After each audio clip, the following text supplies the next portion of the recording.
Hello, everybody, and thank you for coming at this 8 a.m. time. Oh, the podium is on what seems like the 6th day of the conference. I know it's only the 3rd day. I want to talk a little bit about the Society, and we're going to announce and hand out some awards to start out. I really think our Society does a lot of great things, as all 4 societies here do. Certainly our journal, the American Naturalist, these meetings, our standalone meetings, which are coming up in January. I just want to say the registration starts Thursday, opens Thursday for this LMR, and symposium proposals are due on the 11th, and so please, if you have a proposal, please get that in. For those of you that haven't been to a Silmar, it's like the old days of this meeting that most of you don't remember. A few of you do. Small, we all eat together. There's a lot more opportunity for interactions. It's a great meeting. We support other things like several regional meetings every year, early career travel, and our diversity committee initiatives, which I'm super excited about. But what I'm going to do now is the awards, and I think that really belongs on this list because it allows us to recognize the contributions of the senior people in our field and also boost early career researchers. And I have to thank the awards committees. All but one of these awards is chosen by separate committees for each award. It's a lot of work. They did a very careful job, and I think you'll be pleased with the results, as pleased as I am. Now, what we've continued for the 2nd year now and refined a little bit, working with our diversity committee, we have vetting for code of ethics violations for our officers and for our awardees, and you know, we know that's really important. We really need to make sure people who are getting these awards and serving as officers share our values, and this is the Tri-Society Code of Ethics. And even more importantly, in some ways I think than that, is that the Diversity Committee is working on revising our awards criteria to be kind of more proactive, and let's really recognize people who are doing good things. We hate the vetting because that's, you know, people that maybe have done bad things. We want to recognize people that are really proactively doing good things, contributions to our field beyond just research. Now, these are still going to focus on research. I'm not saying these aren't heavily research-based awards, but we want to broaden that out to recognize more contributions. And please get involved. President-elect Dan Bolnick is already started on appointing new members to our committees, and I said before it was a lot of work, didn't I? I shouldn't have said that. It's not bad. Some of the words actually aren't that bad, I don't think, but anyway, and then also the graduate council as well. Dan doesn't do that. They appoint their own members. Okay, so I'll just jump right into the awards. The ASN Award for Distinguished Achievement in the Conceptual Unification of the Biological Sciences goes to Anurag Agrawal, and this award honors a senior but still active investigator who is making fundamental contributions to the Society's goals, namely promoting the conceptual unification of the biological sciences, and that's what ASN is all about. And from the awards committee statement, Dr. Agrawal's research exemplifies this in its integration of evolution, genetics, ecology, and behavior in investigating the milkweed village, the guild of insects that consume milkweeds, along with the milkweeds that host themselves. And I'm sorry to say that Anurag couldn't make it, but please join me in giving him a round of applause.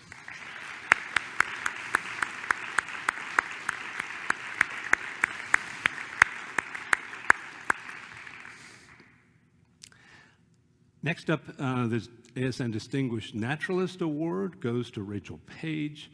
And this award is given to an active investigator in mid-career who has made significant contributions to the knowledge of a particular ecosystem or group of organisms.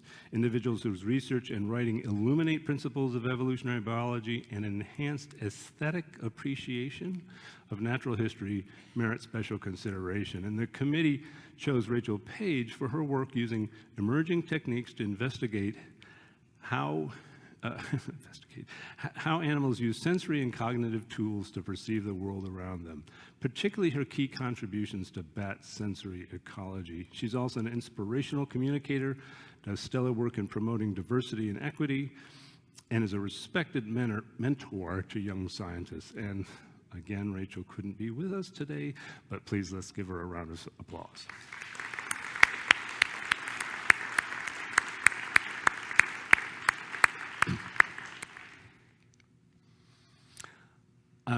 This is the one award that's not chosen by a committee, it's chosen by the president. I will say that my lab helped me out a little bit with ranking finalists.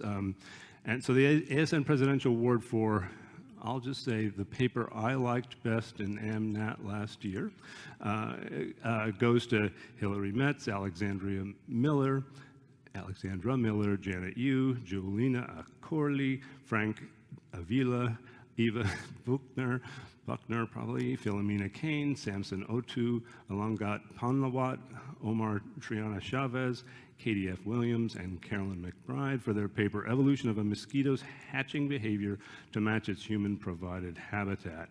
And I thought this paper really exemplified, again, the main goal of ASN, the conceptual unification of biology with results of both fundamental and applied importance. They combine geographically widespread field sampling with rigorous field and lab experiments to show that a subspecies of the yellow fever mosquito has recently evolved to be locally adapted to the water containers made by humans in urban habitats instead of their ancestral tree hole habitat. And the paper also has a very diverse set of authors, including several undergraduates and collaborators really from across the global South, Africa, Asia, and South America. And again, none of them could make it here to receive the award, so let's give them a round of applause.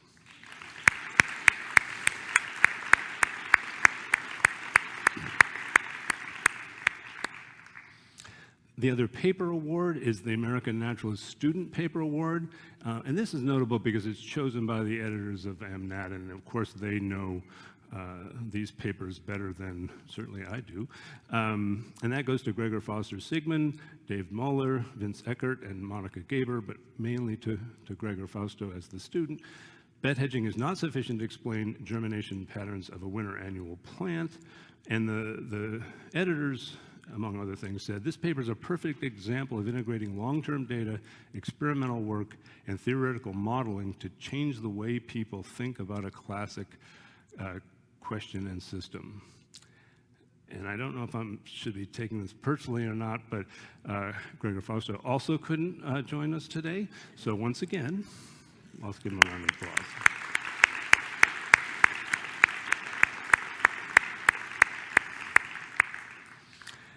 And I don't want to forget the honorable mention, which I need my glasses for, smaller font.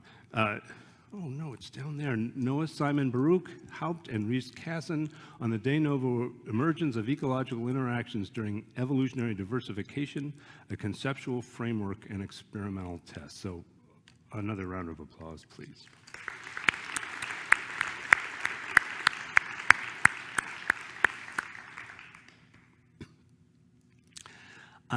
Now we have the, I think one of my favorites, the ASN Early Career Investigator Awards. I'm going to ask them to come on up if they're here. Please, any of them are here? Yes, some of them are here. Okay.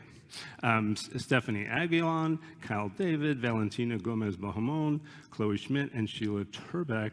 And I gave them their fancy plaques yesterday at the symposium. And if you missed that symposium, you should have serious FOMO. I always get those confused. It was an incredible symposium. You really missed it. And so here they are, our wonderful early career investigators. And let's give them a round of applause.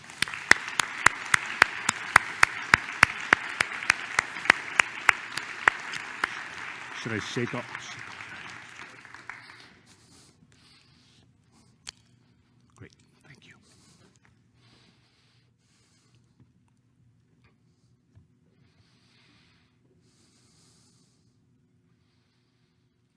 Okay, last but certainly not least is the Student Poster Award, and this is for the posters that were held just on Saturday night, and our committee did a great job of choosing winners and honorable mentions in a short amount of time, and we have fancy certificates that were degraded by having my signature on them.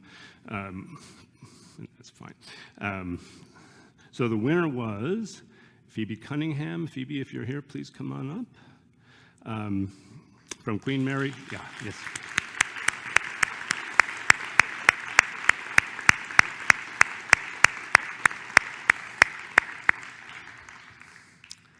I'll go ahead and give you your certificate. Pretty nice. Thank you. Now, hang on. I didn't read your title, Roles and Regulations. I like that. I started to read it wrong, but for the first time I looked at it. Nutrient provision and host regulation of symbionts in 3 distinct lineages of ants. And the judges were impressed by the natural history, the quality and depth of the work presented, and the clean visual style of presentation. So again, congratulations.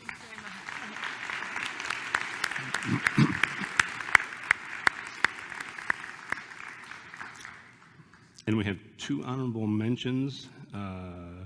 Stephen Casey from the University of Massachusetts Lowell. Come on up, Stephen, if you're here. And now let's bring up both. And Sophia Hasek-Cox from Stanford. Sophia? Yes, I think, good, cool. Okay, we can go ahead and applaud now.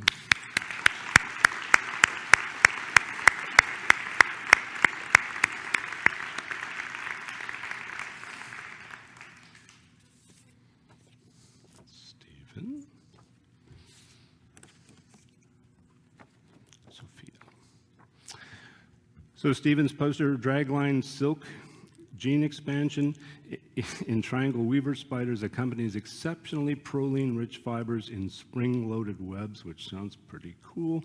And the judges cited the interesting results, I guess they thought so too, and the presenter's enthusiasm and depth of knowledge. And Sophia's, the genetic basis and development of a novel tail spot pattern in Xiphophorus variatus.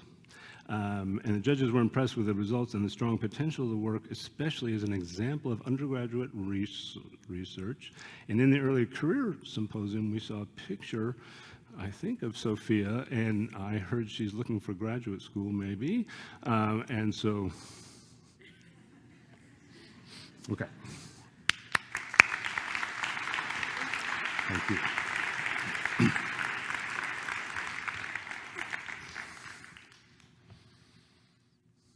Okay, fun stuff's over. So here's my title.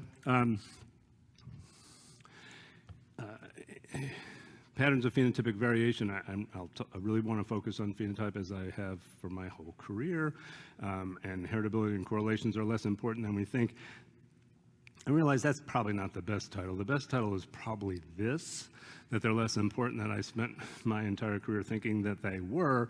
And so in some cases, this is me expressing my disappointment. That's not quite true, but learning some things I thought were important or not. But so this kind of looks like your standard biodiversity slide, and it is that, but I'm really focusing here on the phenotypic adaptations of these creatures. Let me see if I can point. I can point. So jellyfish, mantle, tentacles, I don't know anything about jellyfish, but I'm sure those things are all adaptations. I actually am pretty sure. We can talk about sometimes I call myself Dr. Pangloss, and I think I am. That the cuttlefish, tentacles, eyes convergent with vertebrates. They color change. That's pretty cool. The duck-billed platypus. It's a duck-billed platypus. I mean, it's insane. And those things have to be adaptations. I'm just saying. I'm just saying. These orchids that mimic bees, and male bees are stupid enough, as males are, to come and mate with this flower and transfer pollen without getting any reward.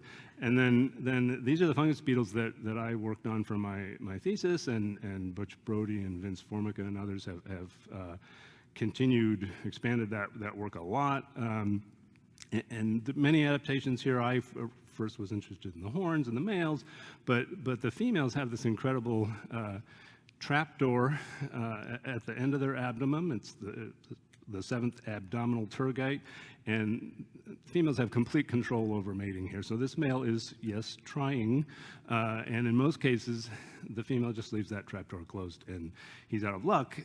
And again, the dumb males, I have a picture of a male trying to mate with a dead female, and I'm sure that didn't work at all.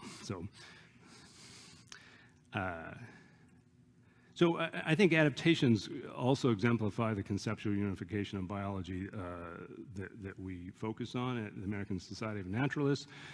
There's no biodiversity without adaptation, because without adaptations, all species would be extinct. And of course, it's not a trivial problem at all, because the vast, almost all species that have ever existed on Earth are extinct. And that's essentially a failure of adaptation in some sense. And I define adaptations as phenotypes that function, and that's important, that's the first F-bomb I'll drop today, function to deal with an environmental challenge or opportunity. It has to have a job to do to be an adaptation. And I want to talk a little bit about generalizations, principles, and patterns.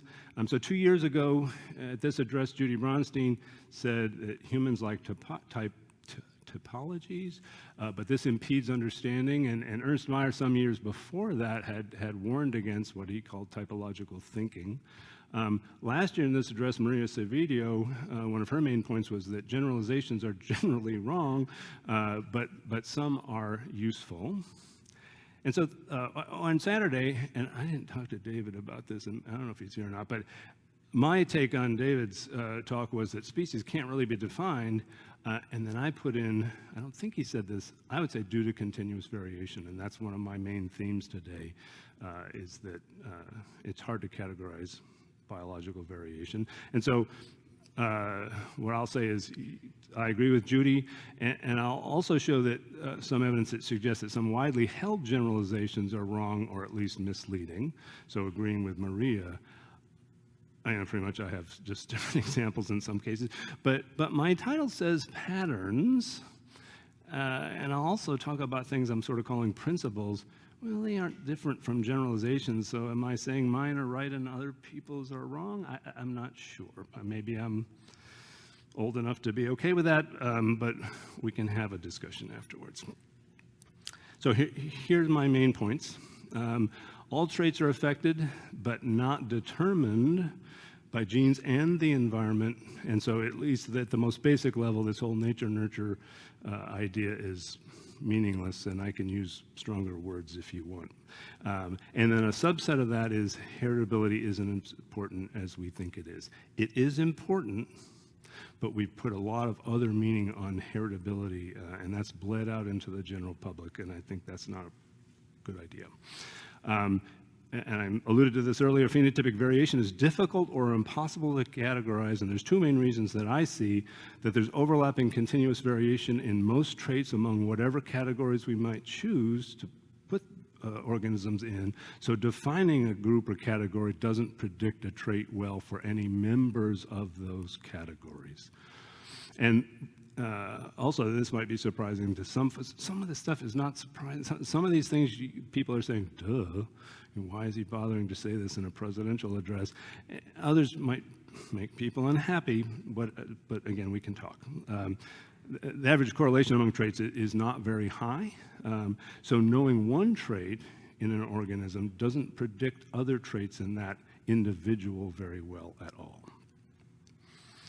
And then the geeky stuff, which I might run out of time for, we'll see, is that correlational selection might not be very common, and evolution might not be strongly constrained by the G matrix, the genetic variances and covariances of quantitative genetics. Okay.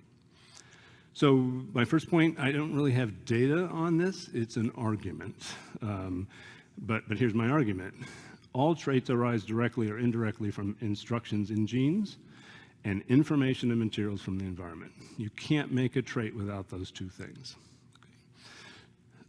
So some of this material in this talk is from I use in my graduate evolution class at Michigan State University, which I haven't taught quite as long as Ruth has, but if you add my similar class at the University of Illinois, I'm getting pretty close. And I was thinking at the poster session the other night that there are probably at least a dozen alumni of my class here at these meetings, which I find pretty gratifying. Probably none of them are actually here, though. But anyway, so I often pose this question to the students, and I have them do the think, pair, share, go off and talk among each other and report back. Can we think of any traits that are not affected by the environment? And what they often come back with is invariant traits. And this is a great focus on variation, and that's the better way, I'll get to this, to think about these problems is sources of variation. But you can't make a trait without something from the environment directly or indirectly. And then conversely, can we think of traits that are not affected by genes? And often behavior, culture, that kind of stuff comes up. But again, these things come from nervous systems, which again need materials from the environment to build. So that's my argument. I love to talk about things like this, so if people disagree, I'd love to hear about it. And so anyway, if you do accept this, then again, at the most basic level, nature-nurture is meaningless. We can still talk about sources of variation and very meaningfully, but not this business of genetic traits versus not genetic traits. Okay, so I shouldn't even do this slide. I mean, from this title, you know this was going to be an annoying slide. And I put the cuttlefish because he kind of looks curmudgeonly, doesn't he? It did to me. So I'll just kind of zip through this, and I want to start by saying, and there's even a bullet point coming up, I'm not trying to criticize anybody's work here. This is mainly terms that I think aren't well defined, and maybe we should think twice before we use them. And some of these terms I've heard a lot at these meetings already in great talks. So I'm not trying to, again, criticize people's work. I'm trying to get us to think. Well, words matter. Think carefully about how we use our words, because science is hard and evolution is really hard, I think, and so it's important what words we choose. Genetically based trait. So I don't know what that means.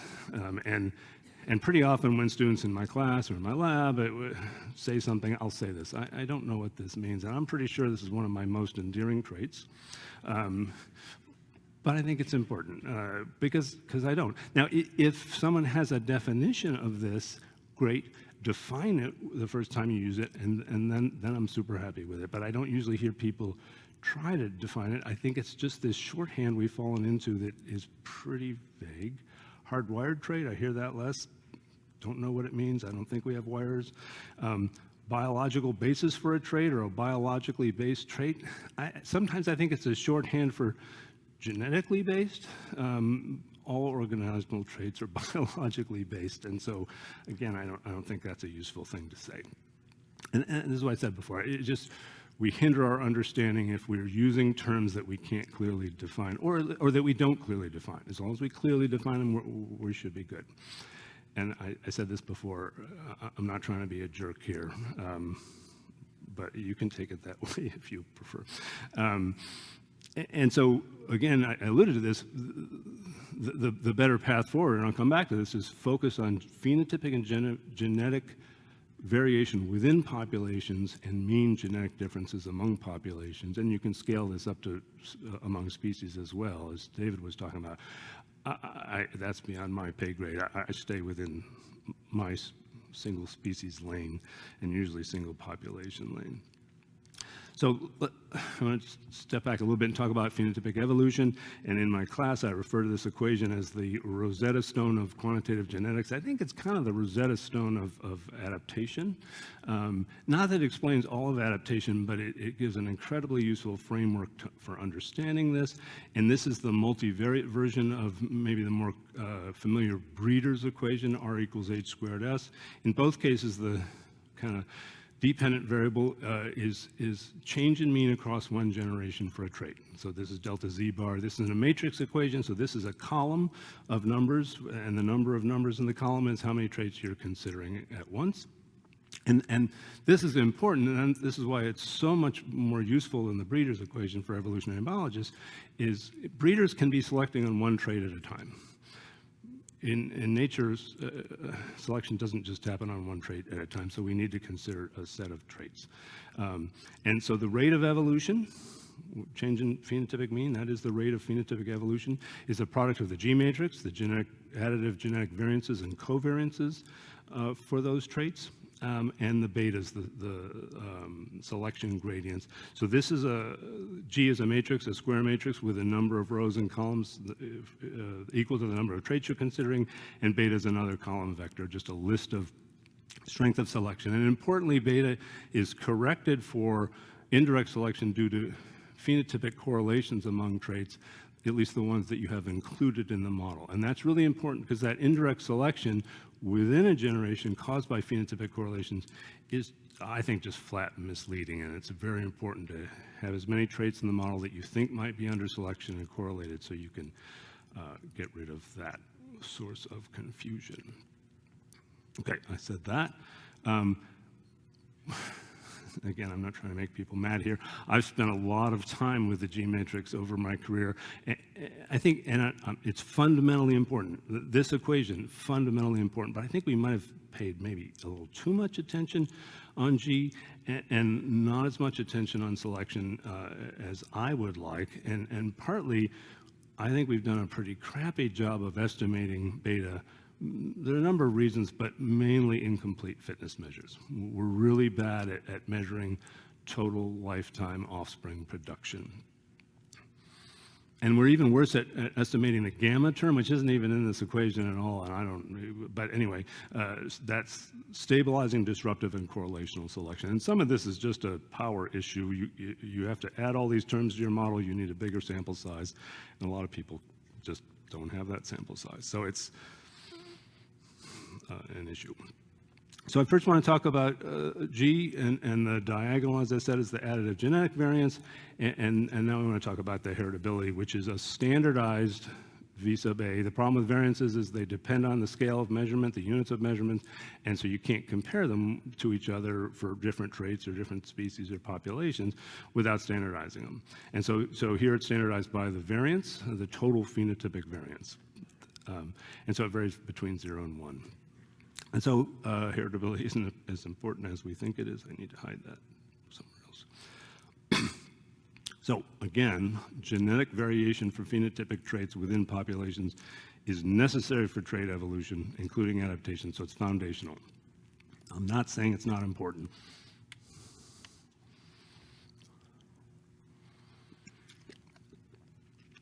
But it's not a magic number. Each of these are specific to each trait in each population and each environment. So you can't talk about a heritability of a trait in a species because there are a number of heritabilities for the same trait in a species.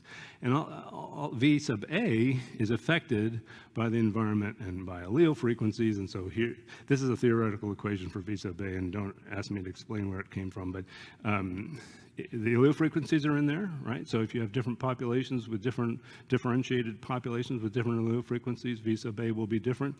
And A and D reflect gene expression.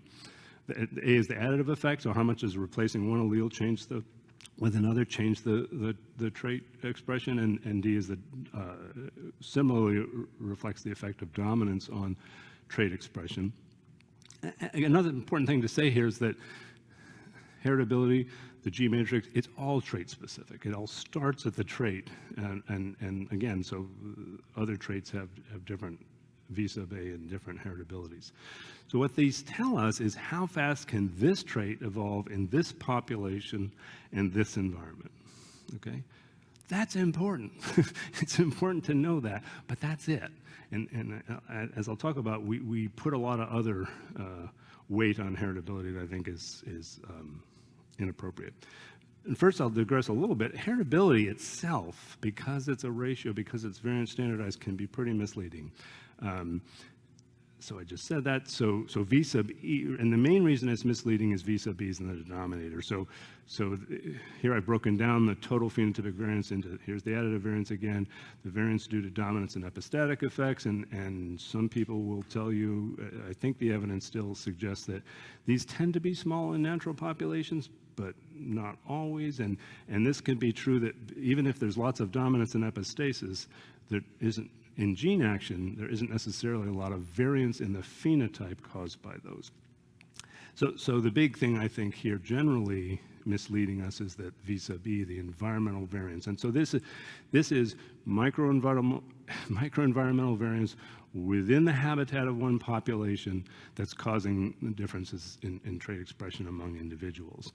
And I like to separate this pretty cleanly from phenotypic plasticity in different environments, and it doesn't separate cleanly because I just made categories and that doesn't work in biology, but it's important to think of this, and some people call this environmental noise. Again, I don't love noise in this case because it's not really random. I think that's how the physicists use noise.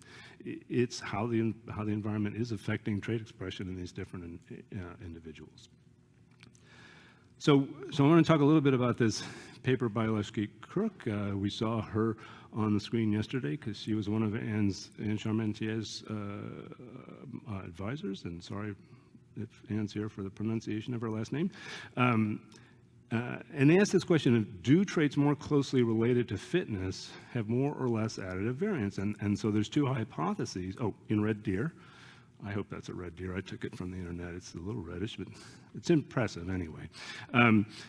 So one hypothesis is that there's less additive variance due to stronger selection depleting variance, and selection, directional and stabilizing selection deplete variance, and so closely related to fitness, it should be mainly directional selection. And Falconer raised this in his book, and Tim Mousseau and Derek Roth did a meta-analysis, a review paper with a big data set. In 1987, they were, I don't know which way I'm pointing, they were just down the road at McGill when they did this work. Or the alternative hypothesis, non-mutually exclusive, is that there's more variance for traits closely related to fitness because they tend to be life history traits and fitness components that are affected by more genes because there's more underlying physiological and morphological traits contributing to those life history and fitness component traits. More genes and thus more mutations per trait, more targets for mutation to act. Okay, so first they looked at, can you see that? It's if you're in the back, you might not be able to see that. So they just plotted heritability here versus the correlation with total fitness, and each point is a trait. Okay, so they had trait correlations with total fitness, sort of like a selection differential, probably pretty closely related to that. And so they just plotted these two, and they plotted males and females separately. The males are the filled symbols, the females open symbols, and then circles are life history traits, and squares are morphological traits. But I think it's better to just focus on the correlation with total fitness because, again, that's categorizing these traits and they bleed over a little bit. Well, for sure, the life history traits have the lowest heritabilities, and many, mostly morphological traits, have a lot higher heritabilities, and they're less closely correlated with fitness. So using heritability as the measure, this looks like Falconer and Mousseau and Roth's selection is depleting additive genetic variance. And yes, so this matches actually Gustafson in AMNAT. I'm highlighting AMNAT papers during my talk. Collared flycatchers, and then after that, Mousseau and Roth had their big database and found, again, this same pattern of lower heritability with traits more closely related to fitness. Okay, but we can also use the David Hoole's additive genetic coefficient of additive genetic variation. So heritability is variance standardized. This is mean standardized, and we have to standardize somehow due to different scales of measurement, but we can also do that with a mean. And so he's basically just dividing the additive variance by the mean, and this is just the same formula as for coefficient of variation, a regular phenotypic one, but this is additive genetic variance. And there's been lots of discussion on and off over the years about which is better, variance or mean standardization. I think in this example, it looks like David might be right, David Houle, that this might work better. And so here's the relationship that they plot. So now instead of heritability on the y-axis, it's coefficient of additive genetic variation. Again, the same exact, all three of these plot, I'll show you the trait correlation with fitness. And now we see there's no relationship at all. There's a weakly, marginally significant 1.08 for males, but it's actually positive, but there's a negative non-significant relationship. For females, if you put it all together, there's just no relationship at all. Well, why should that be true? The last thing they looked at was the residual variance, CVR, and so they used pedigree-based measures of quantitative genetics, exactly the methods that Anne talked about yesterday. She was trained by Leshki Cook. And the CVR is mainly environmental variance. There's some other stuff in there too, but it's mainly V sub E. And here what we see is a strong positive relationship in both males and females. Okay? So if you have a trait more closely related to fitness, it has a lot higher V sub E.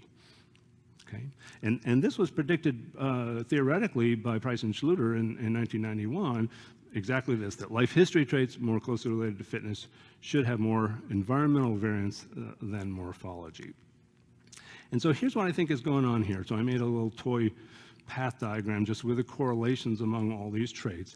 So the top part of this graph, CVA, and I'm just presuming V sub A here, is not correlated with fitness, nor is it correlated with heritability, and I hadn't shown you that before. So this top bar says, well, there is no relationship with either, with heritability or with the trait correlation with fitness, and this is the graph I showed. The bottom part, oh, there's too many words there. So this negative relationship here, the first graph I showed you, and the other people had shown, Mousseau and Rolfe and Gustafson, this negative relationship, I think, is really being driven by this path here, that there's a very strong positive correlation between trait correlation with fitness and CVR. That was the last figure I showed you. And then this very strong negative correlation between CVR and heritability. And that's because CVR is mainly V sub E. It's in the denominator of heritability.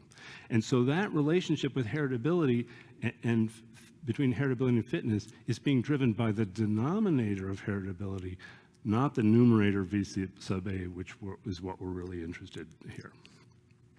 So that's where I think we can be very misled.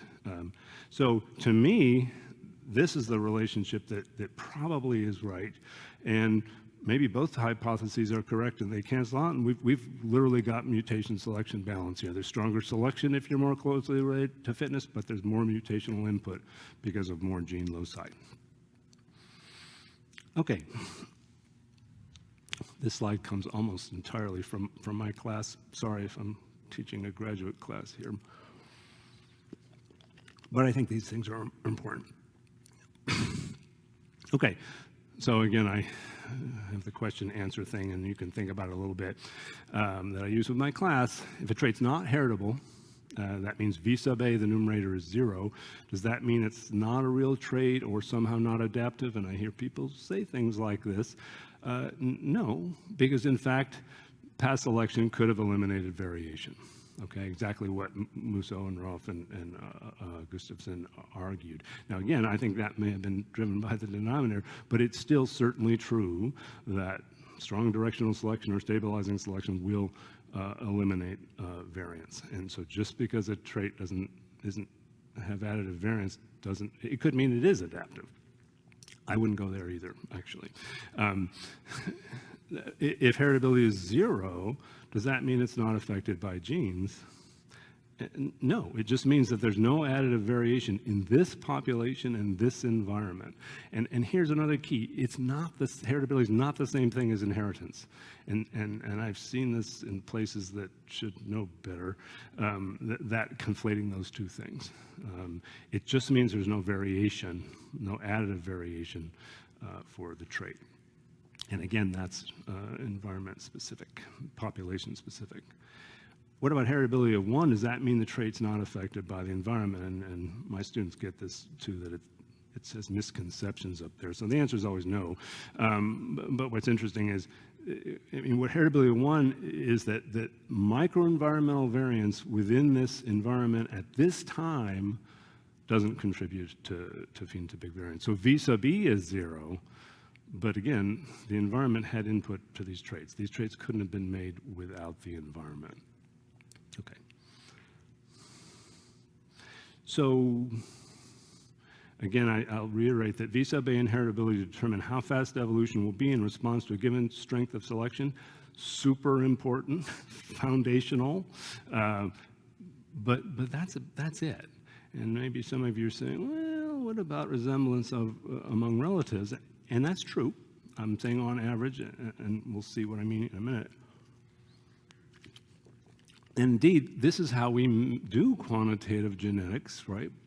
We look at phenotypes on individuals of known genetic relationship. And that can be parent-offspring regression, it can be half-sib design, it can be pedigrees, it can be genomic relatedness matrices, lots of different ways to get the relatedness, and then we measure traits. So the whole quantitative genetics wouldn't work without V sub A having to do with resemblance among relatives. However, again, only within one population and one environment. And I think, importantly, trait-specific, and I made a dumb example, but we say this all the time, right? You know, they have mom's eyes and unfortunately dad's smile. So the slope of the offspring, I'm going to use offspring parent regression here because it's the simplest way to look at heritability, and I think it really illustrates the point, but it's true for any estimation method. What I'm going to say here, so that's the slope. The slope is heritability, but there's always scatter about that slope. That's the R squared. And that tells you how much you can predict any one family from parents. So here's an example. This is real data from some floral traits in wild radish. That's too small. This is anther separation. We can talk about it later. Maybe it'll come up if I have time. But I picked this trait, so we just have the offspring means, and these we grew 3 or 4 individuals from each family, and then the mean of the 2 parents. And this is a standard offspring parent regression. So 0.45 is the slope, and that's the average heritability for a morphological trait from that Mousseau and Roth compilation, and other kinds of traits actually have lower heritability. So I picked an average trait for the group of traits that have high heritability. But here's the R squared. And so that means that only 26% of the mean of the offspring can be predicted by the mean of the parents. Okay, so we don't have a much predictive power here. And then sometimes we think, well, heritability in a highly heritable trait, you look at the parents, you'll know the value of individuals. So here's what I've done here is exact same data. I just plotted each individual, separated it out. This is not what you should do, and the statistics are wrong because they're not independent, those 3 or 4 points. So there's little lines of 3 or 4 points that line up with each of these family means.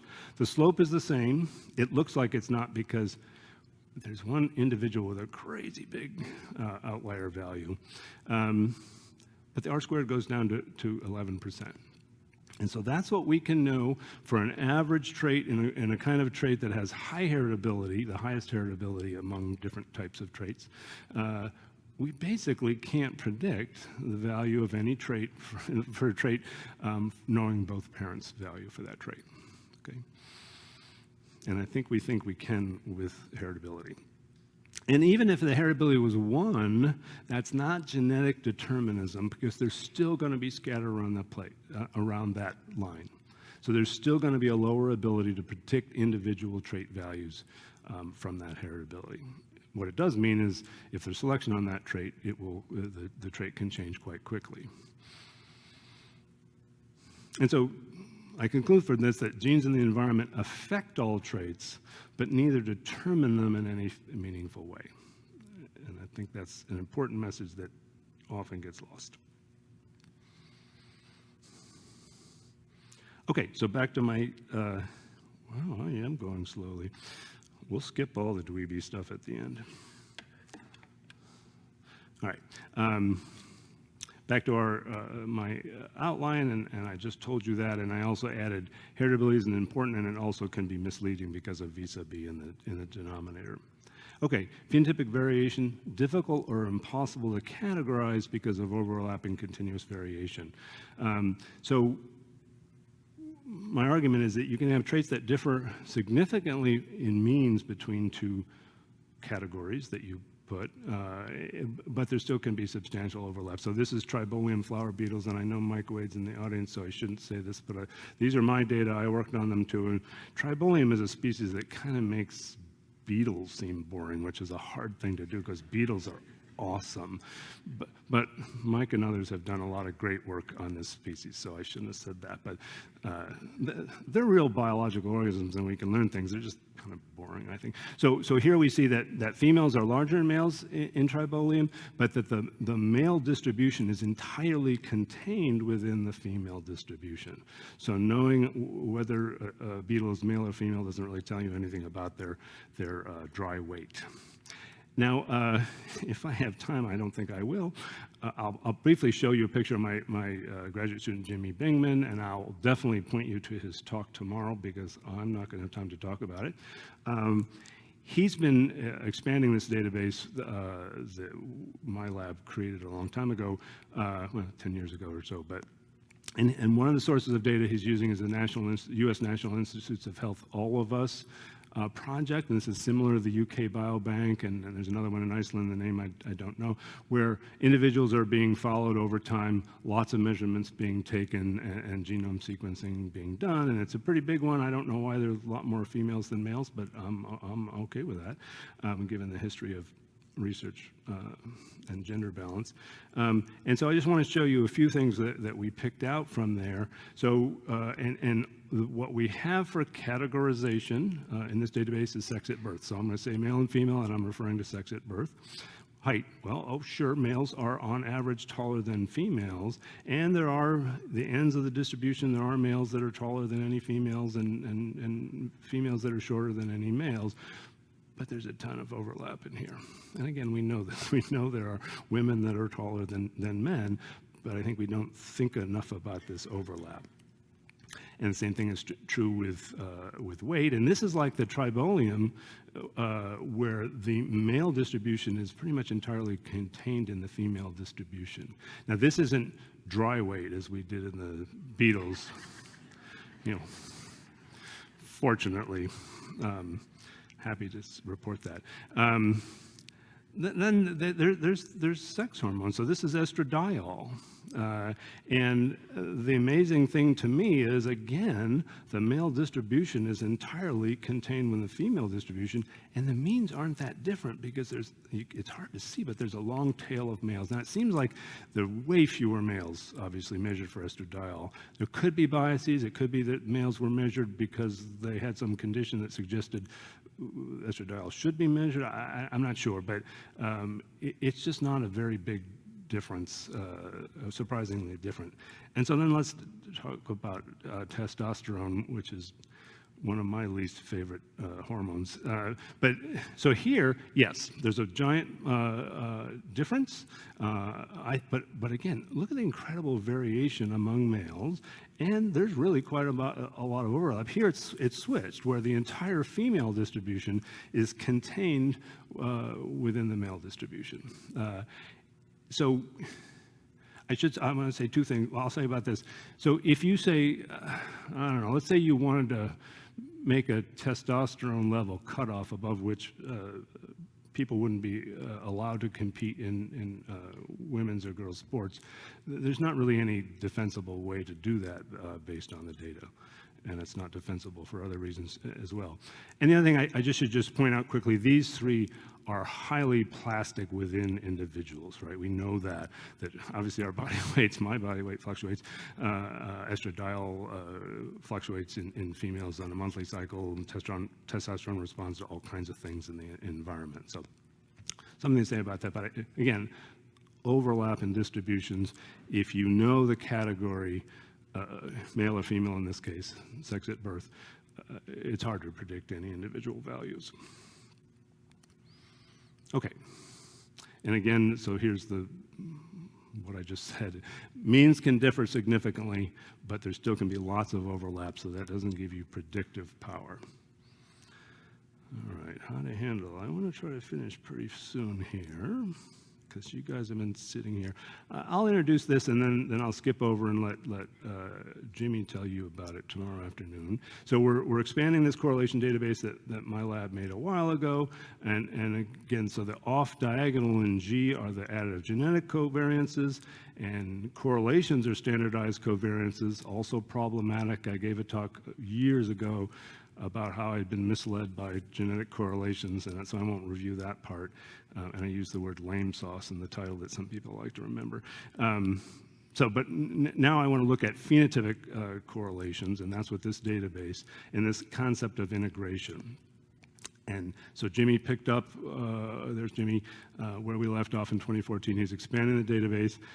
We really would love data, so if you have measurements on multiple traits, within the same population for at least 10 individuals, we'd love to hear about that. It's harder than you might think, even with dry and stuff, to get this kind of data, but Jimmy's working on it. And tomorrow, 11:45 and 524B, it's a cool talk, and I'll skip a lot of this stuff. So here's the data. Maybe I'm just going to zip through this stuff. I'm just going to do this one, because I think Jimmy's not going to focus on this that much.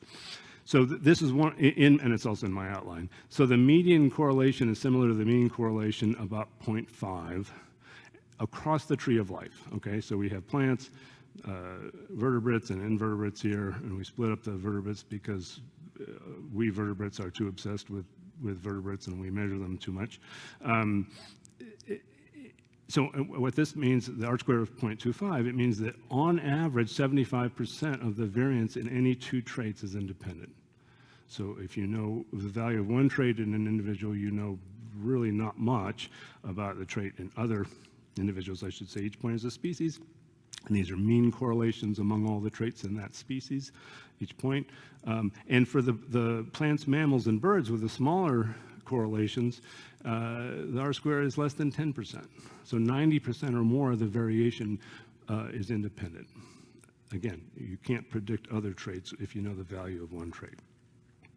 And there's humans. I can't even see it right there, right? That whatever that is, reddish. We're exactly median mammals in this case. And for my botanical friends, I've been saying this for some years, floral traits are not more correlated than vegetative traits. And we know everything but mammals, herps, and invertebrates in particular. Okay, so one thing, I'll do this. These, the fish and the herps, I think those correlations are actually inflated. I don't think they're that highly correlated. I think it's really just invertebrates that are. And here's, I think that's by indeterminate growth. So let me do my little toy example here. So this correlation is a real correlation, but it's between two floral traits and wild radish. I had the data. It has nothing to do with herps or indeterminate growth. And so my idea is that, again, made example, is that I'm saying, let's say we had those high correlations we saw in fish and herps. Let's assume that there is no correlation within age cohorts, because the data we have doesn't have age cohorts. It's just fish and herps. So let's assume there's no correlation. So I'm going to just draw a circle. So here's the year one individuals, and I'm just saying, look, there's not really, maybe there is with these points, but again, I'm making this up. But the circle is no, there's no ellipse. It's not a correlation. Absolutely no correlation. But as they grow, they're growing in both traits at the same time. Okay, and so this growth in both traits creates this correlation when cohorts are combined. It doesn't really exist at the organismal level. It's just we're gamishing these different age groups, and it's creating an inflated correlation. And this can also happen when differentiated populations are combined as well. So if you have data, age cohort data on a species with indeterminate growth, that would be fabulous. Is this true? I'm making this up. I don't know, but I bet it could be true.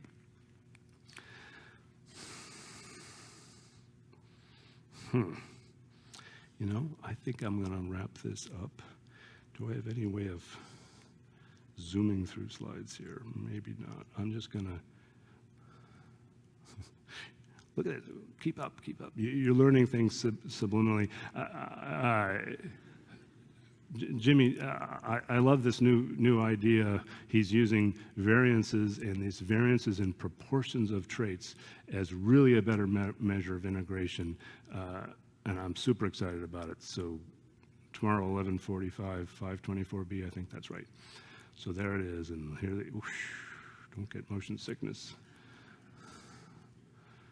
Yeah, and then I was going to geek out about correlational selection. There was past President Butch Bodie's classic work on garter snakes. There's my student Robin Waterman, who did some great work. You missed her talk yesterday. We don't know much about stabilizing selection. I don't think constraints are that important. You guys have been here long enough. Okay, so let me kind of wrap up and just go through what I've said. I don't think all traits are genes and environments. Heritability, we've given too much weight to. Again, VA is fundamental for adaptation, and especially to human-caused environmental change.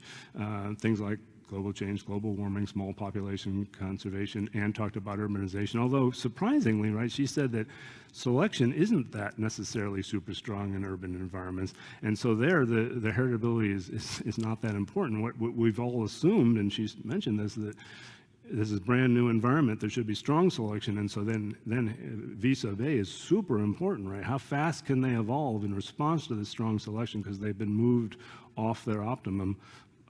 Sometimes that's going to be important, but I guess not always. Hard to categorize phenotypic variation. Means can differ, but lots of overlap, and also correlations are not strong, so we have very little predictive ability among traits. Humans are no exception. And I didn't talk about that stuff. The correlational selection and integration, that's all important. I'm still working on that stuff, but it may not be as important as we thought. I kind of already said this. So instead of categorizing, we need to quantify means, variances, and covariances. The G matrix within population only predicts response to current or future selection. That's important, but that's all it does. And mean differentiation among populations in a common environment is the result of past evolution. Okay, so that's another distinction. The variation within, that's for future evolution. Differentiation among populations or species is due to past evolution. And I sometimes see these a little bit conflated in the literature. Okay, acknowledgement. I want to thank the Evolutionary Processes panel for funding most of the work that I skipped over in this talk. And I really want to send a shout out to Sam Shiner. Sam is retiring at the end of this year after 26 years at that panel. He was there before the panel was called Evolutionary Processes. I've known him since before that. He's handled a number of my grants. He's been a super good advocate within the agency for our fields and new initiatives at NSF. He's continued a research program, continued to publish, which is mind-boggling to me, given what program officers have to do. But then I really want to highlight his involvement in our societies. He's almost always at these meetings. He's almost always at the ecology meetings, and he serves on committees. He does lots of work for our societies. So I want to say, Sam, can you stand up?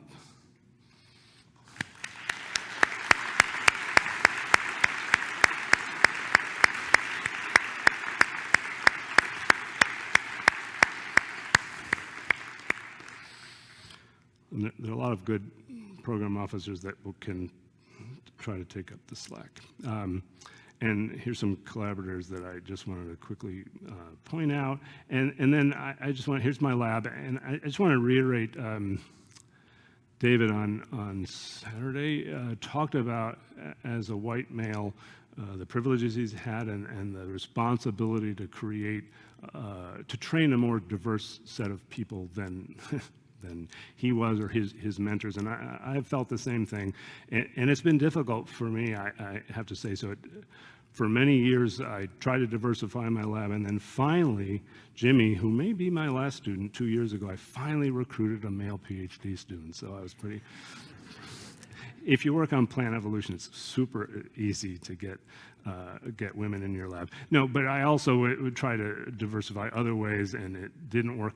I was particularly working on people of color, and then 20 years ago, I learned to partner with HBCUs, historically black colleges and universities. So I'd have there's a faculty member at Jackson State and another one at North Carolina A&T, and they would send me their students, and that worked great. And I think we've also I think my lab is also pretty considered a good space for LGBTQ folks, so that makes me happy. And there's my current lab. Oh, and there's REUs here. There's undergraduates, RETs. I've had a lot of teachers in the lab, again, funded by evolutionary processes. So that's another kind of aspect of diversity that I try to foster in the lab. And people really work together in teams and help each other out. Okay, and there's my contact information again, and that's more than enough out of me. So again, I thank you for coming.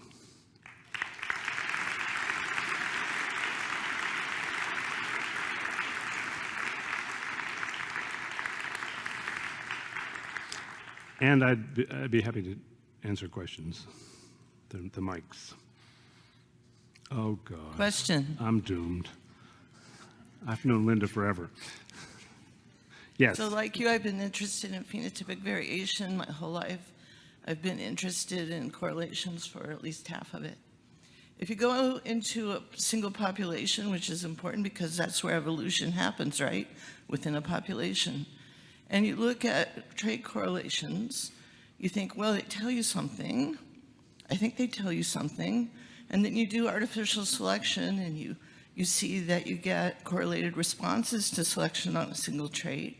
And then you go to the among population level, and you go, oh my goodness, look, these correlations hold up at the among population level too. And then you go to closely related species, and you see that they hold up. So maybe correlations don't matter, but nature seems to think they do. So I didn't say they didn't matter, and you're, oh, she's leaving. So partly what Linda's talking about, I would categorize as Dolph Schluter's evolution along lines of least resistance, where we see divergence among populations and species that matches the directions of correlations within species.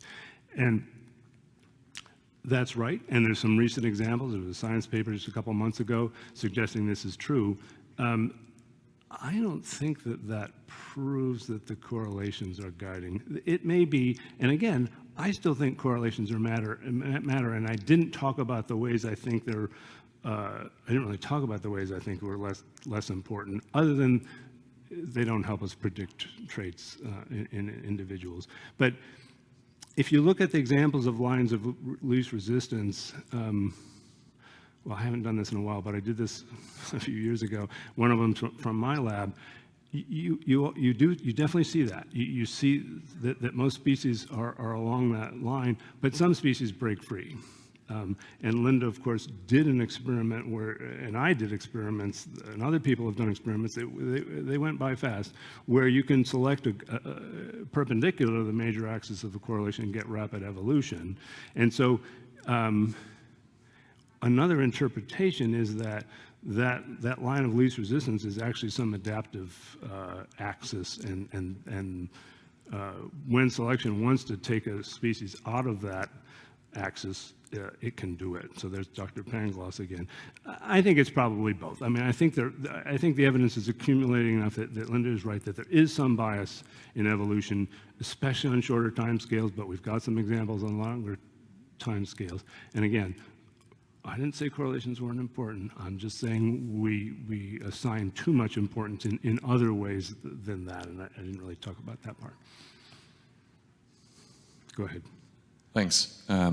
Yeah, so a lot of quantitative genetic breeding designs can't partition variants into the interactive, like epistatic variants and dominance variants that were also on the denominator there. And so I wonder what you think about how that affects the conclusions for the relative role of environmental variants and, you know, distorting estimates of VA and heritabilities and things like that.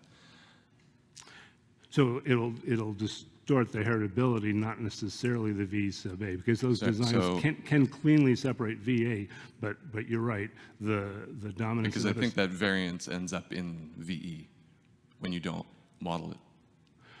That epistatic and dominance variance ends up in VE. Well, I mean, you're right that they don't separate dominance and epistatic variance from V sub E. It's not that they're sort of being lumped together. Yeah, that's an issue, and I haven't looked at this literature in a long time, but I know there are a number of people that I think the evidence is still that those are smaller in natural populations, the V sub D and V sub I, even though epistasis and dominance are ubiquitous. That gene action at the level of pairs of genes. One way to think about this is, for epistasis, is that the epistatic variance is that if one of the two epistatically interacting loci is fixed, then now there's no variance in that population contributed. There is no variance contributed. So I think that's the argument. I'll just tell my little story about, I was at a workshop one time where we talked about a lot of this stuff, and there were a group of people that were very interested in epistatic variance, and I'll call him out by name. So Russ Landy, he got a little upset and said, "You guys are always on about epistasis, and it's not an important contributor to variance in population." So that's Russ's view, and maybe the literature doesn't support that as well as it used to. I don't know. I haven't reviewed that, but Thanks. sure. It would be cool if we could separate all that stuff better. Hey, fantastic talk. So I'm very excited about hearing about the variation of heritability across space and time, because I've been thinking about this recently a lot. So I'm also interested in predicting evolution. So what do you think of this variation of heritability across time and space could affect our ability to predict evolution? I think Linda just said that evolution happens within populations, right? And that's a true statement. Although even populations sometimes can be hard to define because we're categorizing continuous variation, especially in some species. But that's true, and so that's where our predictions can be made. And so as long as you are predicting evolution in the population that you are measuring selection and measuring the G matrix, that should be good. Now, having said that, you know, what Linda said about some of this stuff scales up across species, you know, maybe that suggests that variation isn't as important as I think it is. I'm not sure. I'm just thinking about that right now. But so it's sort of a problem, I think, for our science, is that for evolution, is that evolution does happen within populations and we can't study all the populations. Yeah, but what if heritability also varied across time point? Then, like, even if you're making predictions within a same population, it'll probably not be accurate. So there's a pretty big literature, some people in this room I think may have contributed to it, from, oh boy, 15 some years ago, about the stability of the G matrix. How much does the G matrix of the additive variances and covariances, how stable is that over time within and among species? And I think pretty much the upshot, maybe more than 15 years ago, the upshot that I recall, not having looked at that literature in a long time, is that the G matrix is fairly stable over short evolutionary timescales. So again, maybe this says my emphasis on population specificity isn't as important as I'm saying. The G matrix is fairly stable within species and among closely related species, but then the further out in phylogenetic space you get, the less stable it is. I think that's a fair characterization, if that helps. Cool. All right. We think we're supposed to get out of here pretty soon anyway. So again, thanks so much.